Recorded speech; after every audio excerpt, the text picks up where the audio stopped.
The Ukrainian side is actively preparing for the upcoming meeting between the presidents of Ukraine and the United States.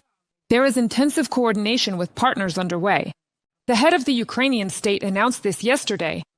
Volodymyr Zelensky also emphasized that there is a shared understanding of the need for a conversation at the leaders' level in order to clarify all the details and determine which steps are necessary, and will work to achieve a just peace. I would also like to note that the meeting between the Ukrainian and American presidents in Washington is already scheduled for tomorrow, August 18th. Volodymyr Zelensky also thanked the European leaders for their support and stressed that Russia must be forced to coexist peacefully with its neighbors for decades to come.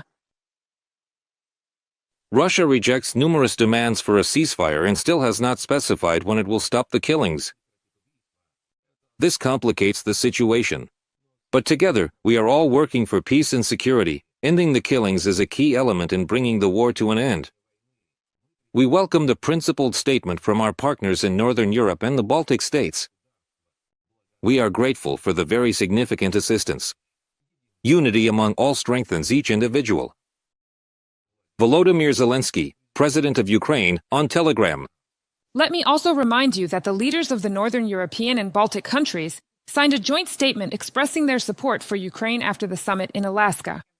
The authors of the letter welcomed the peaceful efforts of U.S. President Donald Trump and also emphasized that Putin cannot be trusted, meaning the next step toward peace must be taken together with Ukraine. They accused the Kremlin dictator of gross violations of international law, imperial ambitions, and escalating violence. But the coming weeks will show whether Russia is truly seeking peace. This was stated by Latvian President Edgars Rinkēvičs. He emphasized the need for serious security guarantees for Ukraine and called for continued pressure on the Russian Federation. We see that the U.S. President and Putin have talked quite a lot about what the next steps could be regarding a political settlement. Unfortunately, there is still no decision on a ceasefire, and Russia continues its aggression against Ukraine. But what is very important, and what we highly value, is that the U.S. administration and president are actively consulting with European leaders and the president of Ukraine.